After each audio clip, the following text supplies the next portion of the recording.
Hello everyone, welcome to our channel Gyan junction. मैं हूं दिलीप। आज हम आ गए हैं एक नई वीडियो के साथ। इसमें हम एनसीईआरटी के बचे हुए क्वेश्चंस को सॉल्व करेंगे।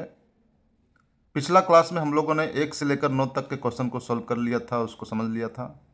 आज हम लोग क्वेश्चन नंबर 10 से शुरू करते हैं। तो क्वेश्चन नंबर 10 कह रहा है कि equal length of magnesium ribbon are taken in test tube A and B. Hydrochloric acid is added to the test tube A, while acetic acid is added to the test tube B. Amount and concentration taken for both the acids are same.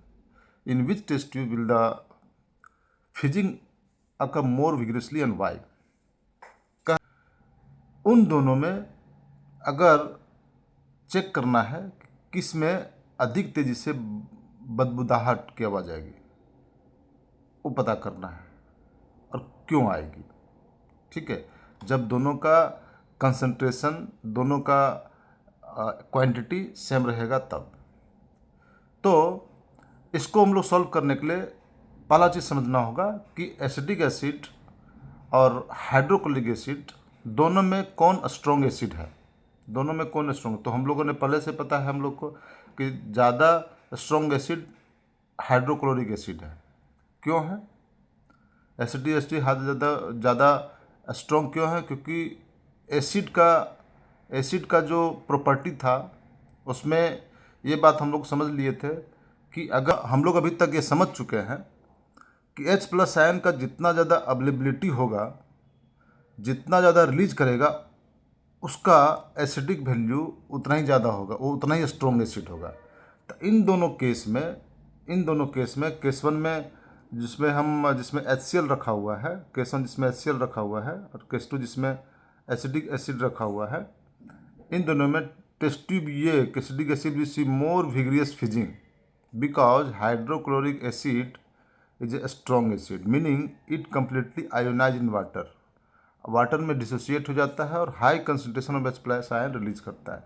तो चूंकि acidic acid weak है in comparison to hydrochloric acid, तो इससे partially ionize करेगा और कम ही H+ ion release करेगा। इसलिए ज़्यादा बुदबुदाहट के साथ, ज़्यादा फिजिंग साउंड के साथ जो रिलीज होगा वो HCl होगा। ठीक है, चलिए अब नेक्स्ट क्वेश्चन की ओर चलते हैं। नेक्स्ट क्वेश्चन कह रहा है fresh milk has a pH of 6. How do you think the pH will change as it turns into curd? Explain your answer. कह रहा है कि फ्रेश मिल्क जो होता है, जो ताज़ा दूध होता है, उसका pH का वैल्यू 6 होता है। तो अगर वो दही में परिवर्तित हो जाएगा तो pH का वैल्यू में क्या चेंज होगा? चलिए, तो फ्रेश मिल्क अगर pH किसी का 6 है तो न्यूट्रल होने के लिए pH का वैल्यू कितना होना था? 7 से कम है, इसका मतलब एसिडिक है। तो ये फ्रेश मिल्क जो होता है वो स्लाइटली माइल्डली एसिडिक होता है। माइल्डली एसिडिक होता है मतलब ज़्यादा स्ट्रॉन्ग रहेगा, हल्का सा रहेगा। वो एसिडिक जो रहता है, अब अगर वो दही बन रहा है तो दूध से दही बनने का जो प्रक्रिया होता है, इसको समझते हैं। में क्या होता है कि हमारा एक होता है लैक्टोबैसिलस बैक्टीरिया जो होता है वो रिस्पॉन्सिबल होता है दूध से दही में कन्वर्ट कराने में। दूध से दही में कन्वर्ट कराने से मतलब है कि जो दूध में जो लैक्टोज, एक चीज़ ध्यान रखना है कि दूध में हमारा लैक्टोज एक शुगर होता है जो उसको मिल्क शुगर के नाम से जाना जाता है, वो लैक्टिक एसिड में कन्वर्ट हो जाता है। वो कन्वर्ट कराने में रिस्पॉन्सिबल होता है लैक्टोबैसिलस बैक्टीरिया।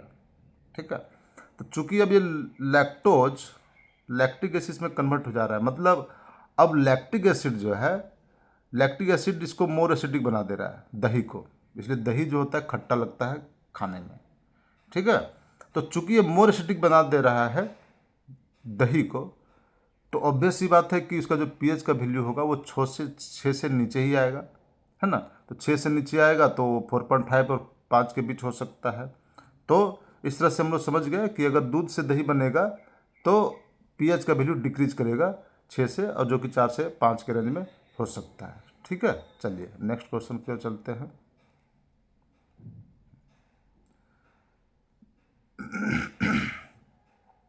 नेक्स्ट क्वेश्चन कह रहा है a milkman adds a very small amount of baking soda to fresh milk.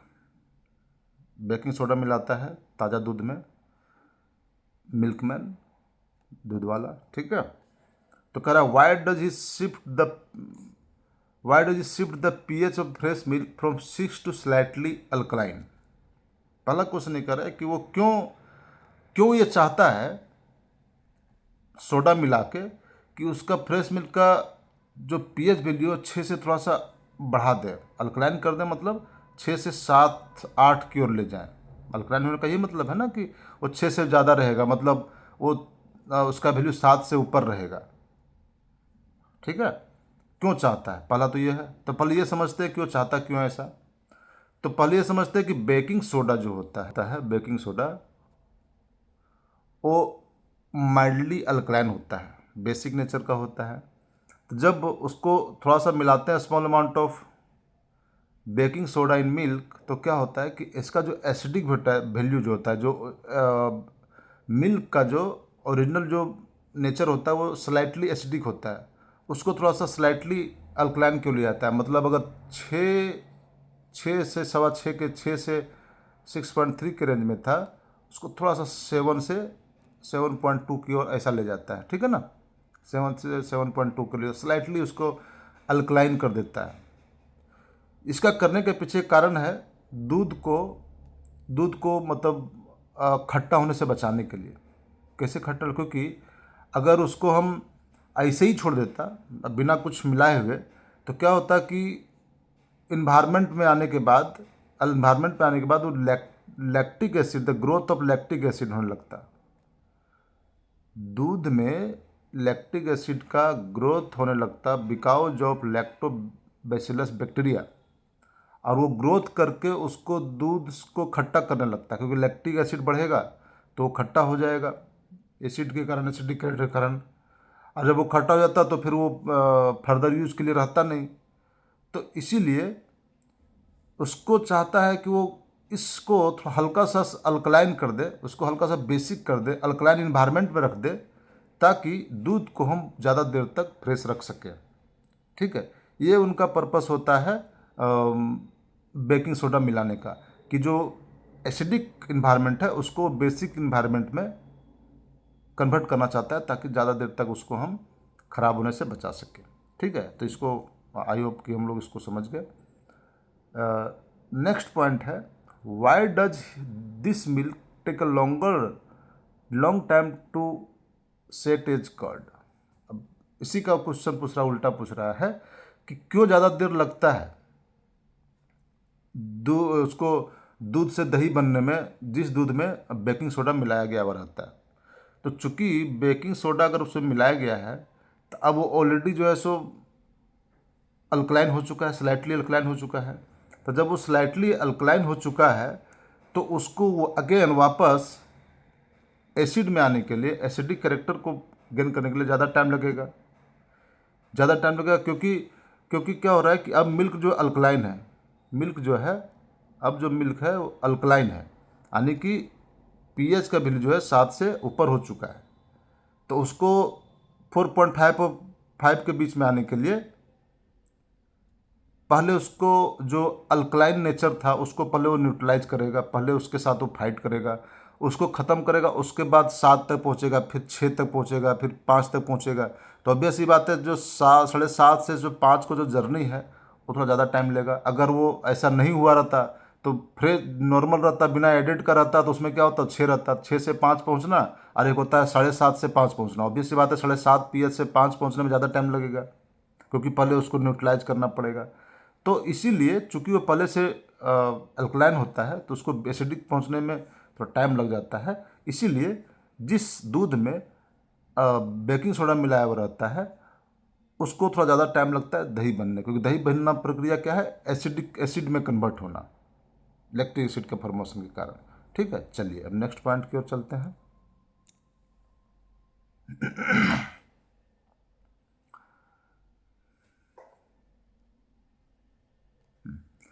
Next point कह रहा है कि plaster of Paris should be stored in A moisture proof container, explain why. इस question को हम लोगों ने थ्योरी क्लास में ऑलरेडी डिस्कस कर लिए थे। क्या डिस्कस किए थे? पेरिस जो होता है वो उसका ये प्रॉपर्टी होता है कि उसको अगर मॉइस्चर मिल जाता है, प्लास्टर ऑफ पेरिस को मॉइस्चर मिल जाता है तो वो हार्ड बन जाता है, हार्ड हो जाता है, ठोस हो जाता है। क्यों ठोस हो जाता है? क्योंकि प्लास्टर ऑफ पेरिस का जो फार्मूला होता है वो होता है कैल्शियम सल्फेट और उसमें पॉइंट हाफ 0.5 H2O होता है, 0.5 H2O होता है, मतलब वाटर ऑफ क्रिस्टलाइन उसमें ऐड होता है। उसमें अगर H2O के साथ वो रिएक्ट करता है, उसके साथ वो मिल जाता है तो ये बना जाता है CaSO4.2H2O। ये CaSO4.2H2O जो है इसी को हम लोग जिप्सम बोलते हैं। और जिप्सम जब बन जाता है तो वो ठोस हो जाता है, और जब ठोस हो जाता है तो फिर उसका फिर फर्दर यूज नहीं रहता है, क्योंकि अब वो ठोस हो गया। अब वो किसी शेप में उसको हम मोल्ड नहीं कर पाएंगे, उसको कास्ट नहीं कर पाएंगे। ठीक है, तो इसी कारण से प्लास्टर ऑफ पेरिस को मॉइस्चर प्रूफ कंटेनर में रखा जाता है because of high sensitive to moisture and can react with water vapour, ताकि वाटर वेपर के साथ रिएक्ट ना कर सके। इसलिए इसलिए इसको एयर टाइट कंटेनर में रखा जाता है। ठीक है ना, ताकि इसको हम ताकि हम इसको ऐसा ना हो कि मॉइस्चर के साथ मिलके वो जिप्सम बन जाए और वो हार्ड हो जाए और वो फिर वो किसी काम का ना रहे, मतलब inactive for casting and moulding. ठीक है ना, hence to ensure its effectiveness, मतलब इसकी गुणवत्ता को बरकरार रखने के लिए plaster of Paris must be stored in air tight moisture free container. ठीक है, चलिए समझ गए। हम नेक्स्ट पॉइंट की ओर आते हैं।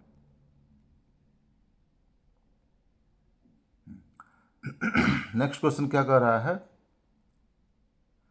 नेक्स्ट क्वेश्चन कर रहा है what is a neutralisation reaction, give two example.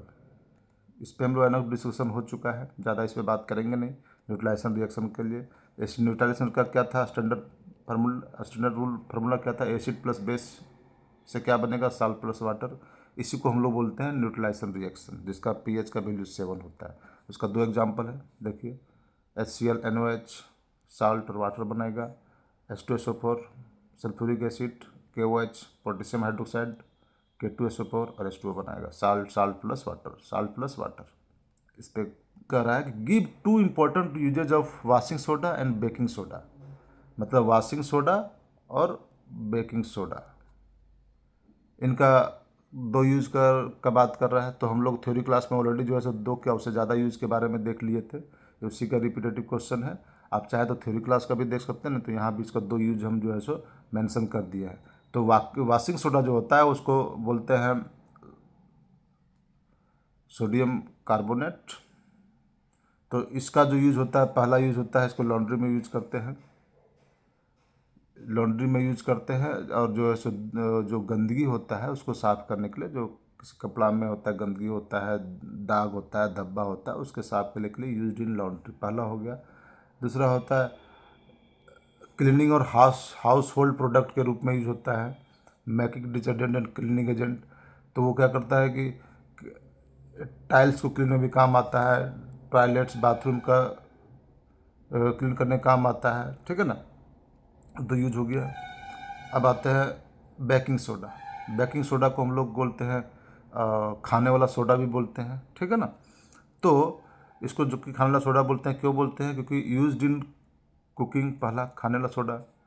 Baking process में क्या होता है कि ये कार्बन डाइऑक्साइड रिलीज करता है, और कार्बन डाइऑक्साइड रिलीज करता है तो क्या होता है कि केक और ब्रेड जो होता है वो राइज हो जाता है, मतलब फूल जाता है। कार्बन डाइऑक्साइड को जब रिलीज होता है तो फूल जाता है, जब उसको हम लोग हीट करते हैं, हम मिक्स करते हैं एसिड के साथ। ठीक है, दूसरा है इसको यूज करते हैं एंटासिड मेडिसिन। एंटासिड के बारे में क्या बात किए थे कि एंटासिड जो होता है वो बेसिक नेचर का होता है, वो एसिडिक इन्वायरमेंट को वो न्यूट्रलाइज करने में काम आता है। तो जनरली क्या होता है कि एंटासिड जो होता है न्यूट्रलाइजेड एक्सेस स्टोमिक एसिड, तो हम लोग का कभी कभी इंडाइजेशन हो जाता है तो एंटा एसिड का मेडिसिन का यूज करते हैं, तो उससे बेकिंग सोडा होता है and provide relief from heart burn and indigestion. ठीक है, तो हम लोगों ने दोनों का वाशिंग सोडा और बेकिंग सोडा का 2 यूज देख लिया। ठीक है, चलिए नेक्स्ट क्वेश्चन पे चलते हैं। Thank you. तो इस तरह से हम लोगों ने चैप्टर 2 एसिड बेसिस और साल्ट के बाकी बचे हुए क्वेश्चन को सॉल्व कर लिया। तो नेक्स्ट क्लास में हम लोग अब चैप्टर 3 जो है मेटल एंड नॉन मेटल, उसको हम लोग स्टडी करेंगे। पहले थ्योरी को कवर करेंगे, उसके बाद हम लोग उसके एनसीईआरटी का क्वेश्चन आंसर को सॉल्व करेंगे। तो तब तक के लिए keep learning, keep growing. Thank you.